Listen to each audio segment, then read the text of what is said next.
Alright, y'all know I'm going to be talking about this freaking bullshit that's going on with Game of Thrones. So we just learned that D&D are making some changes in Season 5 that are going to be very big deviations from the books. For one, if you haven't heard, Ilaria Sand is going to take the place of Ariane Martell, who is the main focus of the Dornish plotline in the books. She will no longer be in the show. They're going to replace her with Ilaria Sand. In the books, Ariane Martell is the heir to Dorne, is Dorne Martell's oldest daughter, and she is the point of view character for the Dornish chapters in the 4th and 5th books. She's cut from the show and is being replaced with a bastard character, I guess just for the purpose of, expediency in film. Another change that's going to be made is that Jaime Lannister will be taking the place of Aerys Oakheart, who is Ariane's love interest in the Dornish arc. This is wrong on so many levels. Why is he going there? I know that in the 4th book, Jaime does not have a ton to do. I mean, I loved his chapters in the 4th book from all that I remember, and what happens to him in the 5th book, I don't know what's going to happen because it's kind of a cliffhanger, but that was really exciting, and I was looking forward to seeing that, so I guess that's not going to happen anymore with that character, who they didn't introduce at the end of Season 4 like they should have. So, god damn it. So they're going to alter Jaime's story arc completely, take him to Dorne where he never went in the books, and along with him is going to go Bronn. I don't know why. I don't know what they're going to do down there. I don't know what's going to happen. Nothing. It's funny because I was just talking about the whole fan fiction, fan service thing in the last video, and this basically amounts to just turning Game of Thrones into a fan fiction of the books. Oh, wouldn't it have been cool if Jaime and Bronn went to Dorne and interacted with these characters? What do you think might have happened? And then the idiots are going to do that in the show. The show should be an accurate representation of the books. Saying that it doesn't need to is dumb, because then you're not getting the books. You don't know what happens in the books if they change it in the show, so you don't know what happens in Game of Thrones, because they're not showing you in the series Game of Thrones. I could even get excited about this. I could think that that was really cool, that Jaime and Bronn were going to go down in Dorne and do cool things there, and so we're going to have those characters interact with one of my favorite houses in the books. I love the Dornish plot and the Dornish characters. They're all very interesting, they're spicy and passionate, and I love that. They were exciting, especially with Brienne walking around doing nothing for 400 pages. They were a nice breath of fresh air. And I could get excited about it if there were other instances in the series where D&D had gone with their own thing, subverted the plot line to make up their own fanfiction-y sort of thing to do, and made an improvement on the books. But so far, everything that they do is dumb and waters down the characters. They make Loras bang every gay guy he sees, and even flirt with Oberyn Martell, and that's wrong for a ton of reasons that I can't even get into, because they didn't introduce half of the Dornish character. The Dornish and the Tyrells really hate each other. There's a big enmity there, and they did not put that in the show, so I'm not even going to talk about it. But Loras is gay. That's all that you get from him in the show. In the books, he's the Lancelot. He's a great fighter. He's striving to be a valiant knight. He's vain. He's a young Jaime. Jaime sees a lot of himself in Loras, but I guess they're never going to have those cool interactions because Jaime's going to go down to Dorne and do dumb shit. So that's not going to happen.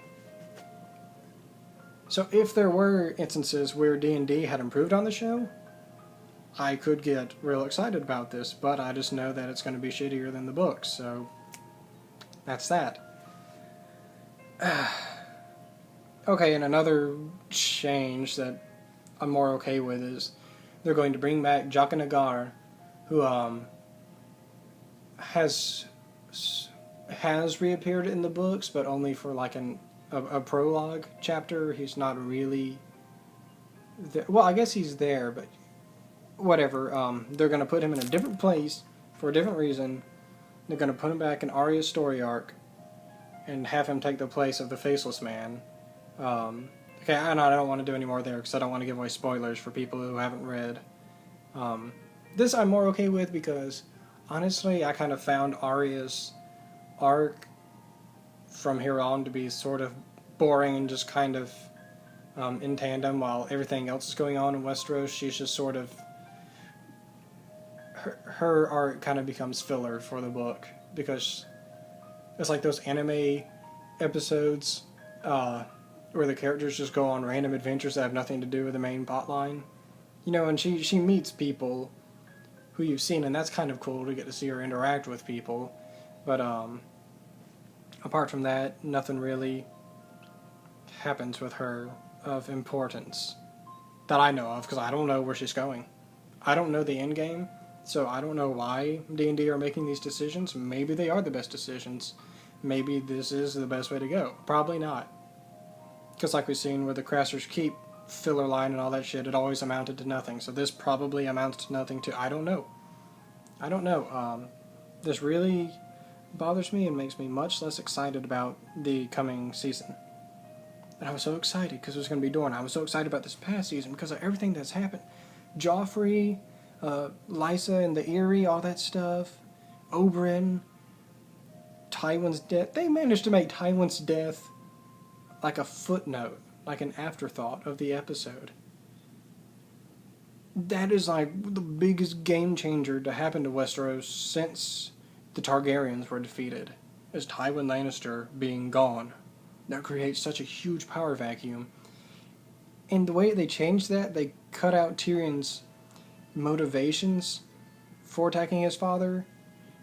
That's another example of D&D watering everything down, doing their own thing, making Tyrion and Shae have this love arc that doesn't happen in the books and doesn't make any sense at all. And so when Shae tries to knife him, it seems really weird because that did not match up with her character from then on, because D&D made her character go one way, then they were like, oh fuck, this doesn't make sense here with what happens now. So they didn't do anything to fix it. They just then reverted back to the books of Shae just being a prostitute. And they couldn't let Tyrion just murder her. In the books, Tyrion just murders her because he's mad. No, she had to strike first and get a knife, so Tyrion had to defend himself. So Tyrion's still a good guy. Because the audience is dumb and can't be able to handle anything that's not black and white. So, yeah, that's my thoughts on this coming season and on D&D's huge... God, I mean, the first season was so tight. There were a few very minor changes, but they stuck to the story. And it felt so good. Everything fell where it was supposed to. And I will go back and watch the first season. I won't go watch the second season. What the hell happened in that season? I don't know. The Battle of the Blackwater. Yeah, that was good. Season 3, I won't even watch that, really. I don't even... No. Red Wedding, no, I'm not watching that again, no. Fourth season, I'll rewatch the Oberyn and the Mountain fight. That was good. Yep. So I feel that from here on, the show's just gonna... I know that it's gone up in viewers or whatever, because there's been a lot of, shocker moments this past season. And that's what D&D seemed to like, are the shocker moments. They spend a lot of time on that, and then they just, shit on the rest of the story. But then they're like, oh, somebody's gonna die. This is gonna be the big scene. We're gonna spend all our money on this and dragons. And then everything else kind of gets put under the table. Okay, so that's the ending of my rant for this issue. So this is the biggest change that has happened in the series so far. And I don't know what the hell's going to happen. Hopefully it's good. We'll find out. Thanks for watching. Like and subscribe and all that stuff. Thank you.